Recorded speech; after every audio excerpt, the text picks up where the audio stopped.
Hi, xin chào tất cả mọi người. Hôm nay tiếp tục là một ngày trời nắng rất đẹp nữa. Và hôm nay chúng ta hãy cùng khám phá xem Quảng Trường Đỏ có gì. Một trong những trung tâm chính trị hàng đầu trên thế giới. Hãy cùng đi với mình nhé. Let's go.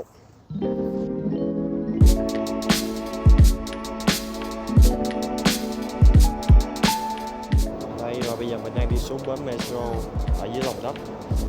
Và bây giờ mình đang ở dưới lòng đất, cách đâu đó khoảng mấy mươi mét dưới lòng đất. Và bến metro này tên là bến Kaluskaya. Mỗi cái bến metro ở Nga nó xây dựng rất là đặc biệt. Họ xây dựng theo những cái kiến trúc rất là khác nhau. Và có thể nói rằng là metro ở Nga là một trong những cái metro hiện đại nhất trên thế giới. Nó có nhiều cái bến nhất trên thế giới. Mình nhớ là đâu đó khoảng 260 bến ở thành phố Moscow này. Mình đã thử di chuyển từ ở phía nam thành phố sang phía bắc thành phố. Và cái thời gian tối đa thì nó khoảng 50 phút cho cái địa điểm bến metro cuối cùng. Có thể nói đó là cái tốc độ khủng khiếp cho một thành phố mà có diện tích hầu như là lớn bậc nhất trên thế giới, giống như là Moscow.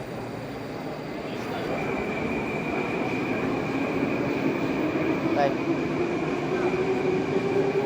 Và đây là tất cả các bến metro ở Nga. Các bạn có thể thấy là nó dày đặc khủng khiếp. Và người ta còn đang xây dựng thêm. Mỗi một cái chữ như thế này là một bến metro. Đây. Ví dụ như lúc nãy mình sẽ đi từ đây chẳng hạn, mình sẽ đi qua tới phía cuối cùng này thì thời gian nó mất khoảng 40 tới 50 phút. Khoảng thời gian tuyệt vời. Mình rất mong sao cái metro ở Việt Nam sau này nó cũng có thể mang lại cái độ tiện dụng như vậy, giống như Trung Quốc đã từng làm. Chỉ trong vòng khoảng mười mấy năm thôi thì Trung Quốc đã xây được hàng trăm tuyến metro trên khắp lãnh thổ của mình. Rất là tuyệt vời.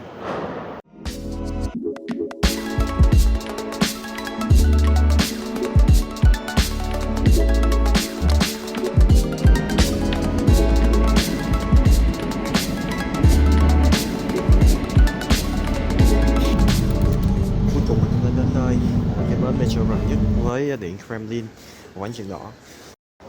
Và ở đây có rất là nhiều cái cửa hàng ở dưới lòng đất như thế này đây, nó bán rất là nhiều đồ. Mình vừa đi ra khỏi bến metro xong và ở đây là trung tâm thành phố, có thể nói là trung tâm thành phố. Kế bên thì nó có một cái nhà thờ nguyện thế này, mở cửa vào khoảng cuối ngày cho những người dân người ta vào đó mà cầu nguyện. Như mình đã nói thì metro ở Nga nó được xây dựng từ rất là lâu đời rồi, một trong những bến metro rất là lâu đời trên thế giới. Và có thể nói rằng là mỗi cái bến metro nó đều xây dựng theo kiểu khác nhau. Có một số cái bến metro xây dựng từ thời Liên Xô thì các bạn sẽ thấy kiến trúc của nó cực kỳ độc đáo và nó cực kỳ cổ kính luôn. Và có thể nói người Nga họ bảo tồn cái di sản của Liên Xô rất là tốt. Các bạn có thể thấy rằng là trong những cái video mình gửi ở tập 1, tập 2, tập 3 nó đều có cái dấu ấn của Liên Xô hiện tại ở Nga. Con phố rất là đẹp, rất là tươm tất luôn. Các cửa hàng vẫn hoạt động bình thường, không có dấu hiệu gì hết. Thậm chí là ngay cả những cái giá thành đó mọi người, mình đã hỏi những anh chị từ trước rồi á, là về cơ bản là người Nga họ không tăng giá những sản phẩm mặt hàng trong nước luôn. Mình nghĩ là khi mà tới chiến tranh xảy ra thì Tổng thống Putin đã tính tới những cái chuyện này rồi. Và nước Nga họ có khả năng điều hòa cái nền kinh tế của họ là tốt, mặc dù mình không thể nói rằng là nước Nga cũng bị ảnh hưởng được, nhưng mà họ đã làm rất là tốt trong cái việc trước những cái lệnh cấm vận của phương Tây. Theo mình biết rằng là bây giờ Nga đã bị ảnh hưởng khoảng 17.600 lệnh cấm vận, và mới đây nhất trong cái chuyến thăm của Putin đến Trung Quốc thì nước Nga đã bị chịu thêm nhiều cái thuế, và cả Trung Quốc nữa. Người Nga rất là đẹp luôn các bạn. Một con phố rất đẹp của Nga, khá là cổ kính luôn. Không biết trong video các bạn thấy không, nhưng mà lông bồ câu nó bay đầy trời luôn các bạn ơi. Chắc mình zoom lại cho mấy bạn xem, cho mấy bạn sẽ thấy đây. Cái này không phải là tuyết mà là lông bồ câu. Ở cái khu vực trung tâm này bồ câu rất là nhiều luôn. Đây, chim bồ câu bay chắc là hồi đầy đầu mình luôn á. Ở đây nữa nè. On the way to Red Square. Những cái công trình ở Moscow nó mang đậm cái kiến trúc thời kỳ phục hưng, thời kỳ La Mã, nhưng mà nó có một phần nào đó rất là nhiều màu sắc. Người Nga thì họ rất là thích màu vàng và màu đỏ. Các bạn có thể thấy là nhiều công trình của họ đều mang màu vàng và màu đỏ đặc trưng. Và ngay cả cái vạch qua đường nó cũng mang màu vàng, vàng trắng. nó đều có màu vàng màu đỏ trong đó. Đây, lá cờ quốc kỳ Liên Xô. Đây là một cái nơi để tưởng niệm các chiến sĩ đã hy sinh trong cái cuộc chiến tranh vệ quốc vĩ đại. Đâu đó các bạn có thể thấy là thủ lĩnh của Wagner. Đây, người đã chết trong một cái tai nạn vào một năm trước.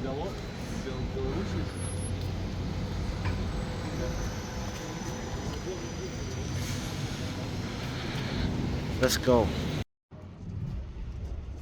Các bạn làm cái gì?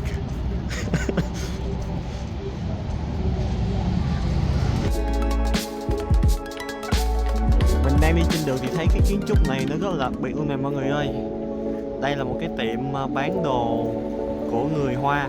Nó không phải là một cái tiệm riêng lẻ đâu, nó bán cà phê, nó bán bánh kẹo, nó bán đủ thứ trong này hết.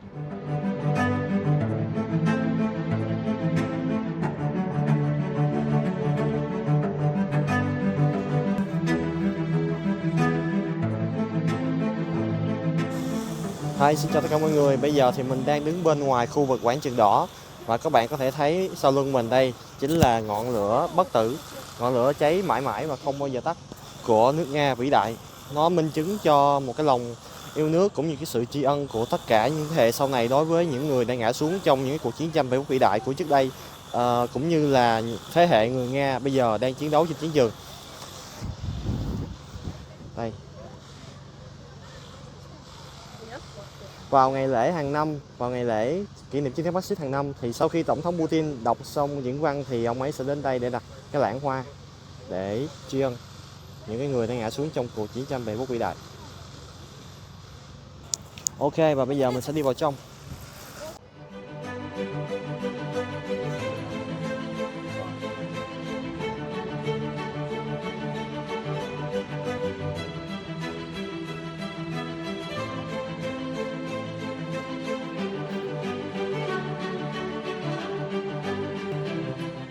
Hey, mọi người, mình đang đi vào khu quảng trường đỏ. Có thể nói rằng là hôm nay mình rất là mệt luôn. Và còn hôm nay mình thấy là hầu như là mình không có được may mắn gì hết. Cái đồng hồ của mình nó cũng đã bị rách ra. Bây giờ mình thay cái đồng hồ mới, thay dây da mới rồi nè. Và trời cũng rất là nắng nữa, mình đi lạc đường nữa chứ. Tới bây giờ mình mới tới được đây. Mất thời gian rất là dài. Đây. Mình đã chính thức vào trong khuôn viên chính của quảng trường đỏ rồi. Đó là tiếng chuông đồng hồ tháp Kremlin. Mọi người hãy cùng lắng nghe. Bây giờ đã là 4 giờ chiều rồi.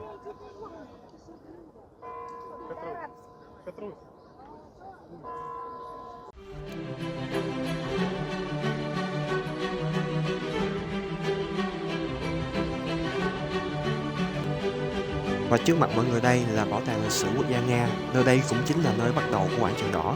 Công trình này trưng bày hàng chục ngàn hiện vật của tất cả các giai đoạn lịch sử Nga từ thời kỳ đồ đá cho đến nay, là công trình do vua Alexander đệ nhị xây dựng và chính thức khánh thành vào đúng ngày đăng quang của vua Alexander đệ tam. Này có lẽ là có một cái lễ hội gì đó được tổ chức ở đây, cho nên ở đây nó đã tạm che lại rồi.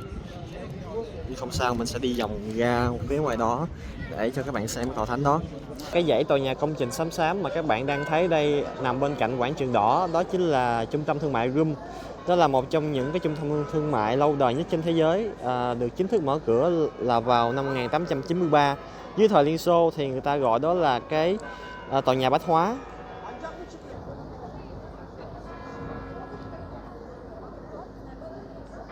Tòa thánh Vasily đó là một trong những cái biểu tượng của thành phố và nó nằm ở phía nam thành phố. Nếu mà các bạn nhìn từ trên cao nhìn xuống á, thì nó nhìn giống như là một cái ngôi sao 8 cánh vậy đó.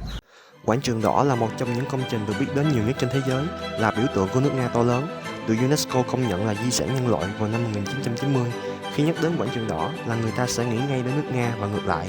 Quảng trường đỏ tọa lạc ngay chính giữa trung tâm thủ đô Moscow. Tuy nhiên, tại sao nơi đây được gọi là quảng trường đỏ? Đó không phải là vì màu đỏ của tường thành hay bất cứ điều gì liên quan tới màu đỏ, mặc dù đúng là nó có màu đỏ thật. Mà mình thấy rằng có rất nhiều bạn thắc mắc và muốn nhờ mình làm rõ, đó là Putin cũng như những vị khách mời, giống như là Tổng Bí thư Chủ tịch nước Tập Cận Bình vào năm 2015 khi đến ở Nga tham gia buổi lễ duyệt binh, thì Tổng thống Putin cũng như là những vị khách mời họ sẽ đứng ở đâu, phát biểu ở đâu. Thì đây mình sẽ cho các bạn xem. Đây, Vào những ngày lễ giống như là ngày chiến thắng thì ở những nơi đây sẽ được trang trí những cái ghế ba màu, màu đỏ, màu xanh và màu trắng. Đó là quốc kỳ của Nga, và những cái hàng ghế như vậy sẽ được bố trí ở đây, và tổng thống Putin sẽ đứng ở đây để đọc diễn văn. Ura! Mình sẽ đi lại gần hơn cho các bạn xem. Đây, và ở xa xa đằng kia, để mình zoom lên cho các bạn xem, đó là những cái hình ảnh của những cái người lãnh tụ trong lịch sử từ thời Liên Xô.